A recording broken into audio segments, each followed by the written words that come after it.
The diplomatic shuttle touched down on Vel'Orah with a sound like a held breath released, and Caelen Roic stepped out into a sky the color of a bruise healing, violet fading into gold at the edges, two moons already visible even in daylight, hanging like questions. He was, by every measurable standard, the wrong man for this assignment. His left leg, rebuilt after the Kandahari campaign with a ceramic polymer prosthetic that the military surgeons had assured him was functionally equivalent, had a habit of locking at the knee when atmospheric pressure dropped below a certain threshold.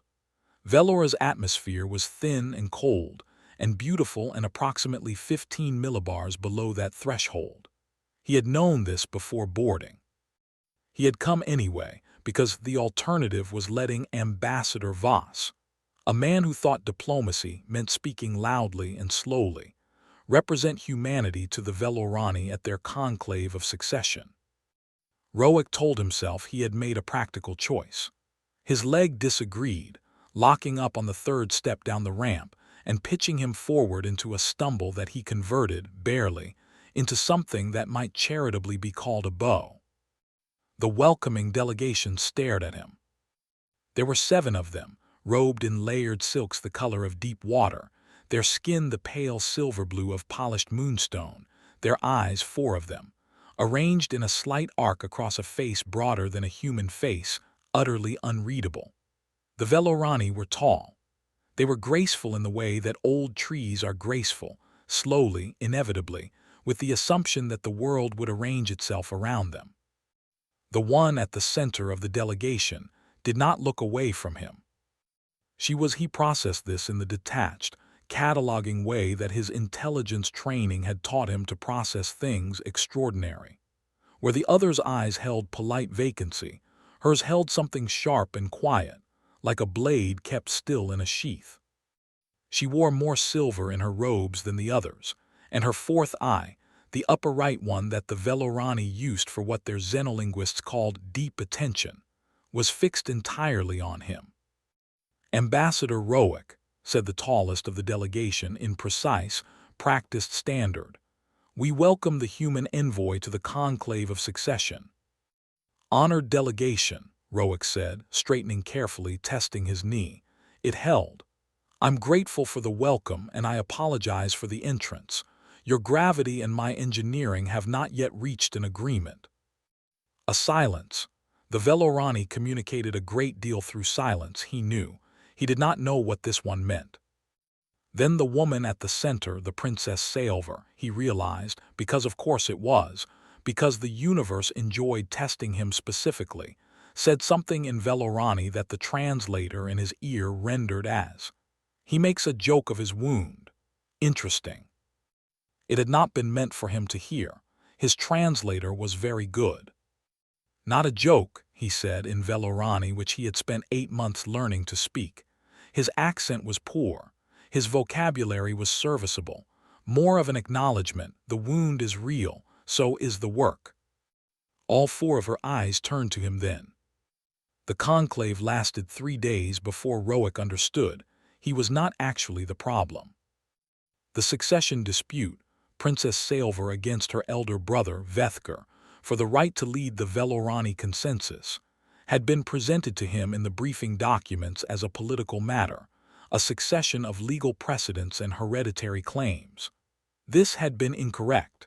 It was, underneath everything, a question about what the Vel'Orani were willing to become. Vel'Orah wanted isolationism, expansion of the exclusion fields, no further contact with what he called the loud species, meaning, specifically, humanity. Sael'Vor wanted the treaty. Roic had 1 week before the conclave voted. He spent the first 2 days doing what the briefing documents told him to do, attending formal sessions, making formal arguments, presenting formal evidence of the mutual benefits of the trade agreement. He was polite. He was thorough. He realized by the evening of the 2nd day, completely failing. The Vel'Orani did not make decisions through argument. They made them through what their cultural framework called witness truth, a form of direct observation that carried more weight than any spoken claim. You could argue a position for hours. It changed nothing. But if someone witnessed you doing the thing you claimed to stand for, the vote shifted. He was sitting in the garden attached to his guest quarters, a small, precise space filled with silver-leaved plants that chimed softly in the wind when she found him. "You are revising your approach," Sael'Vor said. It was not a question. She settled onto the stone bench across from him with the easy, unhurried grace of someone who owned every room she entered. "I watched you in session today. You stopped making arguments after the third hour." "Arguments weren't working," he said. "I was trying to figure out why." "Because the Vel'Orani do not change their minds through words." She paused. "You understand this already. You have been sitting here for 2 hours working out what to do instead." He looked at her. "How long have you been watching?" "Long enough, a beat. Your leg locks when you sit too long in cold air." "I noticed you have been adjusting your position every 20 minutes to keep it from happening." He had not thought anyone noticed. He was mildly embarrassed and more than mildly impressed. "Your observers are thorough." "I am my own observer." She tilted her head. "Why do you still come? Voss was the appointed ambassador. You replaced him. The dispatch records say only that you volunteered. They do not say why." He considered lying. He was quite good at it. Intelligence work required a certain fluency in comfortable misdirection. But she was looking at him with all 4 eyes, and the Vel'Orani deep attention eye, he had read, was specifically sensitive to behavioral inconsistency. "Voss would have made it worse," he said. "He thinks if you speak standard loudly enough, eventually everyone agrees with you. I've seen him in 3 negotiations. He's never noticed when the room turned against him." He paused. "I notice things. It's the main thing I'm good at." "And the treaty?" "I believe in it. That's the honest version." He met her eyes, all 4 of them, which felt strange and also somehow more honest than any other conversation he'd had in years. "Your isolationism will hurt you. Not because humans are superior, but because the problems coming, the fold instabilities, the resource questions at the rim, no single species navigates those alone. We tried. We failed. Then we learned to ask for help." He shrugged. "I thought maybe I could explain that without someone feeling lectured." Sael'Vor was quiet for a long moment. One of the silver-leaved plants chimed. "My brother says humans are chaos," she said at last.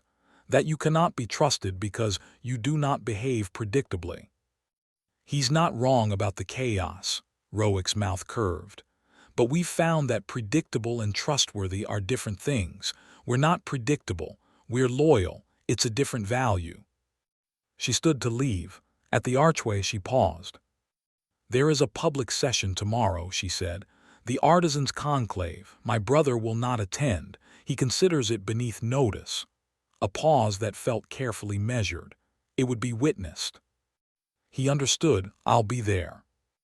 The artisans' conclave met in the lower city, in a hall with a ceiling open to that bruised violet sky, and it was nothing like the formal sessions in the governance tower. Here the Vel'Orani were loud. They argued over the quality of a loomwork display with the intensity of people who understood that beauty was not decoration but survival, that the things you made with your hands told the truth about what you valued. Children ran between the stalls. An elder with hands gnarled from decades of craft work held up a piece of silver-weave fabric and spoke about its construction in a voice that shook with pride. Roic walked through it with his translator working overtime, and his leg aching from the cold, and his chest doing something complicated that he didn't examine too closely. Sael'Vor appeared at his shoulder without announcement. "The loomwork," he said. "The pattern in the lower corner, it's a navigational star map." She looked at him sidelong. "Most visitors see decoration." "My grandmother quilted." He stopped in front of the elder's display, studying the pattern. She put family histories into the corners where no one would look unless they knew to look. Said the important things shouldn't need to announce themselves. He paused. "What star system?" A silence. Then, Vel'Orah, 300 years ago, before we found the consensus. The elders' grandmother's grandmother stitched it so they would remember where they came from, even when the war made them want to forget. He didn't say anything. He just looked at it for a long moment, long enough for it to mean something, and then he turned to the elder and said carefully in Vel'Orani, "The corner pattern. Your ancestors' work. It is," and he used the word his language files offered, which meant something between honored and preserved in memory. "I am grateful to have seen it." The elder's 4 eyes went very still. He did not know then that this moment was being witnessed by 63 members of the Artisans' Guild, all of whom carried votes in the conclave. He learned it later. What he knew in that moment was that Sael'Vor's hand had found his arm, not the way a diplomat touches a colleague, but the way a person reaches for something they have been trying not to reach for, and held it. "Why did you learn our language?" she said quietly, while the noise of the hall moved around them like water around stones. "The real reason. The briefings don't require it." He could have given her a practical answer. He had several prepared. Instead, he said, "Because it seemed wrong to ask someone to trust you if you won't do the work of learning to meet them halfway." She let go of his arm, but she didn't step away. The conclave voted 4 days later. The treaty passed by 11 votes. Vel'Orah conceded with the cold dignity of someone who intends to fight the next round, and Roic filed his report and began packing his few things. She came to the shuttle bay. He had not expected that.